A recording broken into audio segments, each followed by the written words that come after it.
Siemka widzowie, w dzisiejszym odcinku omówię najlepsze bronie, jakie możecie zdobyć w Broken Ranksie. Są to przedmioty epickie, bardzo dużo kosztują, także na pewno nie każdy będzie mógł sobie na nie pozwolić, tym bardziej na nowych serwerach, gdzie tutaj ilość ich jest ograniczona. No i na niektórych prawdopodobnie jeszcze nie pojawił się ani jeden. Jeżeli widzu wracasz tutaj kolejny raz, jeżeli te materiały stanowią dla Ciebie jakąś podporę, tak, w początkowej fazie gry, no to zostaw tego subika, będzie to dla mnie znak, że warto robić tego typu materiały. I zaczynamy. Słowem wstępu, jeżeli chodzi o te przedmioty epickie, to są takie nietypowe bronie. Każda klasa postaci posiada swojego przypisanego epika. Jeżeli chodzi o te przedmioty epickie, są to najdroższe dostępne bronie w gierce. Żeby też nie być gołosłownym, na starych serwerach, gdy ludzie zdobyli tego typu przedmioty, średnio one były sprzedawane za 40k platyny, za 30, za 50. No, możecie sobie obliczyć, jak i ile pieniążków ktoś musiał wydać, aby kupić taką broń. A taką broń się kupowało dlatego, że ona zapewnia dużą przewagę nad przeciwnikiem, więcej wasza postać potrafi i jest po prostu lepsza. A już wam mówię, dlaczego jest lepsza. Takie epiki posiadają 3 różne bonusy, ale 2 bonusy są wspólne i to jest tutaj szansa na trafienie krytyczne. Jak możecie zobaczyć tutaj wśród tych 4 epików, no to się nie zmienia. Tak, bazowa szansa wynosi 9%, co każdy poziom wyekspienia tego epika otrzymujecie plus 1% więcej. Dodatkowo każdy epik dostarcza wam 1 punkt akcji. Tak jak tutaj bazowo macie ich 12, zakładając tego epika, no to wasza postać może wykonać więcej akcji, bardziej się zdefić, wykonać bardziej celny atak, no cokolwiek chcecie, tak? No, naprawdę te dodatkowe punkty akcji przydają się też na tych późniejszych bossach, gdzie tam wszystko jest na wagę złota po prostu. I też takim plusem tych epików jest to, że już można to założyć na 60 poziom.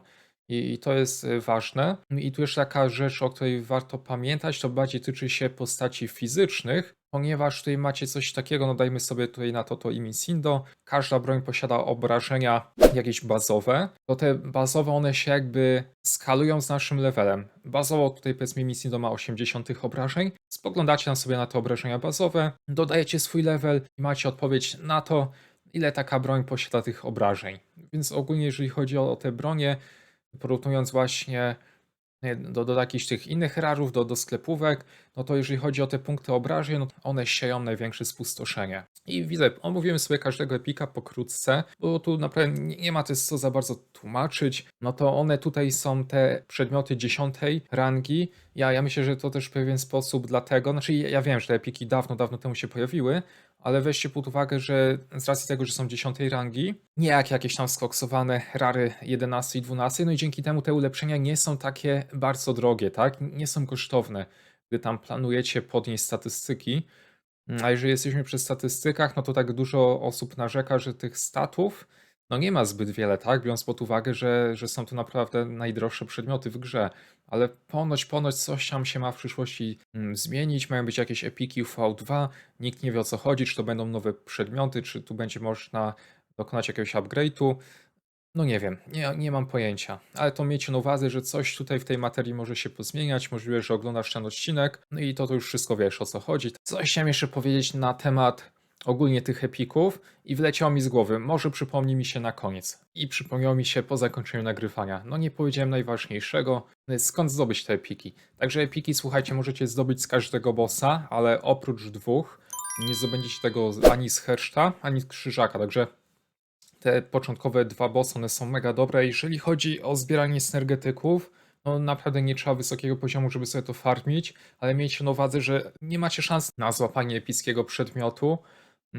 Dlatego ja tam na tych późniejszych etapach tam zawsze tak doradzam, jeżeli ktoś pyta, czy lepiej może właśnie wybrać jakąś żabkę, czy może duszki, no to jednak myślę, że przewaga tych właśnie innych bossów jest taka, że można właśnie złapać epika i to was może ustawić do końca gierki. Takiego epika również możecie złapać z jakichś większych czempionów.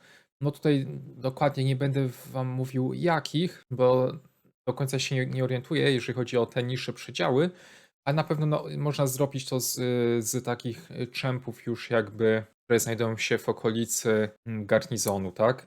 od garnizonów zwyż, ale może nawet i z niektórych tych mniejszych, ale no nie wiem, bo też tam na screenów tak naprawdę nie widziałem nikt. Zaczynamy. Dobra, i tu możemy sobie od razu mówić 3 epiki dla debufferów, bo te bazowe pierwsze 2 modyfikatory, one się nie zmieniają, tak? Dodatkowy punkt akcji, szansa na trafienie krytyczne, to wiadomo, to będzie się przydawać tam gdzieś w jakiejś solo gierce, bo te obrażenia będą po prostu większe zadawane, dwukrotnie, trzykrotnie, zależy jak tam wylosujecie i to jest spoko, to się przydaje.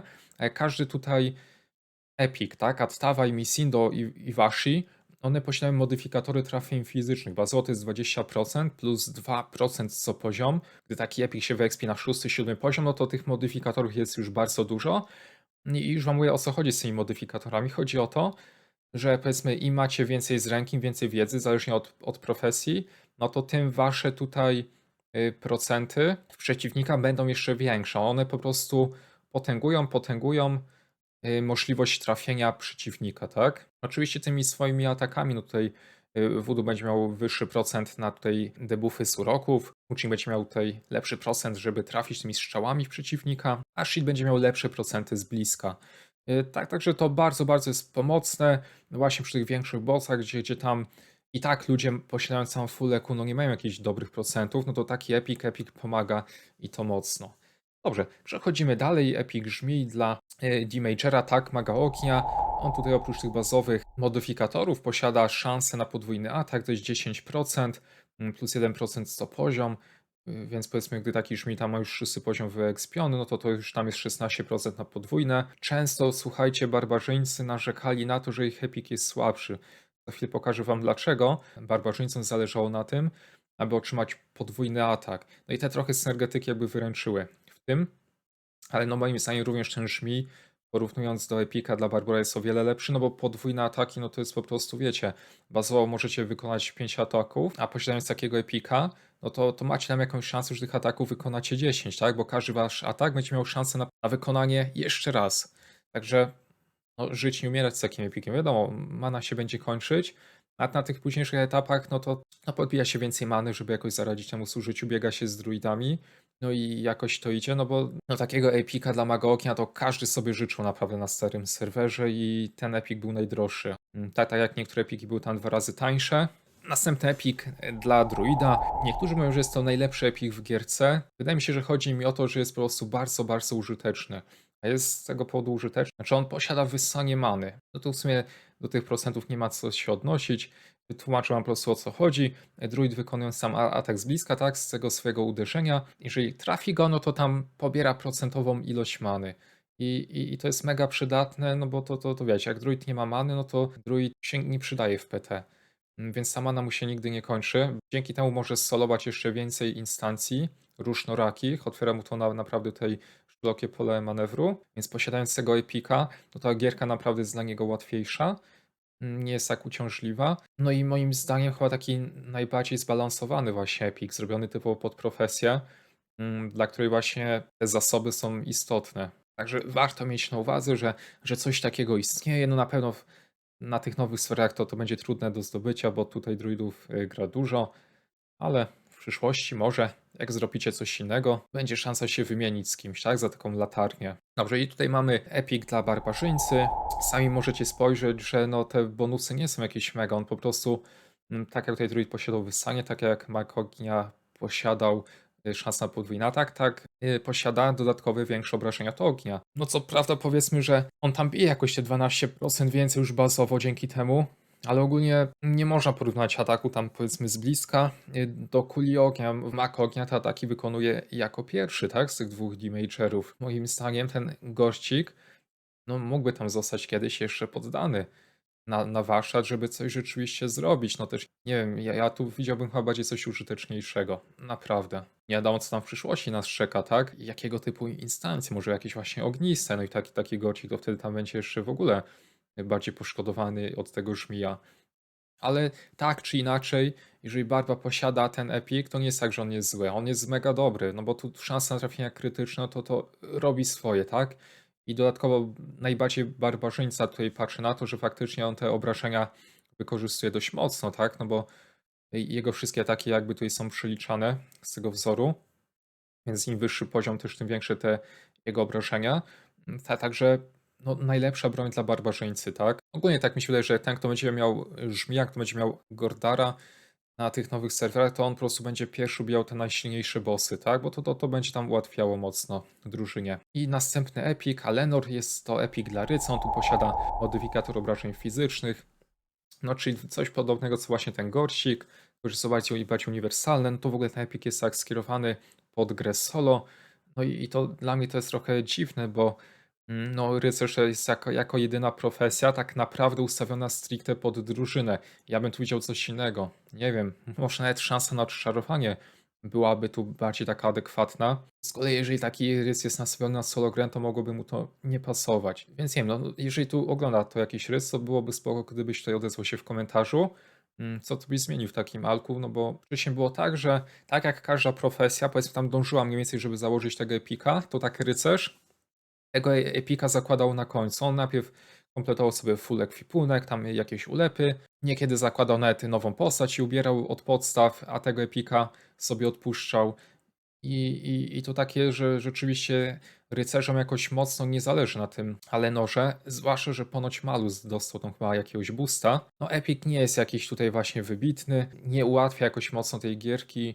No wydaje mi się, że ogólnie najprzydatniejszym tutaj bonusem w tym Alenorze jest to dodatkowy punkt akcji, no bo tutaj rycerzy używając buffów, tak, używając tych różnych umiejętności wspierających, często na tych początkowych etapach gry brakuje im tych punktów akcji, to w takim tutaj miejscu ten epik jakby no idealnie się wpasuje. No i gdybym ja grał rysem, to chciałbym mieć powiedzmy coś takiego przydatnego jak latarnia życia, tak? No nie żeby to tam kondycję przywracało, ale żeby to było takie naprawdę użyteczne i pomocne, żeby było czuć, że wiecie, zakładając epika, no to będzie wam lepiej tam gra szła. Bo wiecie, no debufferzy mają większe procenty, żeby zdebuffować przeciwnika, damagerzy no będą więcej bić, no druid nie będzie się martwił o manę, a ryc co? Ma też bić? Nie wiem, robić za drugiego damage'a, za trzeciego może? No nie wiem, naprawdę nie wiem. Także widzę, jeżeli też macie jakieś tutaj przemyślenia odnośnie tych epików, ja tam w komentarzach chętnie je przeczytam, ale też tu uczulam, że te epiki za jakiś czas możliwe, że się zmienią. Nie wiadomo o co będzie chodziło z tymi epikami w V2, tak? Czy to będą inne przedmioty, może zbroje, może hełmy, może buty. Nie mam pojęcia, może będziemy ulepszać dotychczasowe epiki. To są tylko oczywiście domysły, trzeba poczekać co tam twórcy dla nas przygotowali. A na dzień dzisiejszy tak te statystyki się prezentują. Tutaj pokazałem wam to ze stronki Wikitarn. W opisie będzie link, byście mogli też sobie na spokojnie tutaj przejrzeć, przeczytać, zanalizować. No i tyle. Także przedstawiłem wam najlepsze bronie dostępne w tej grze.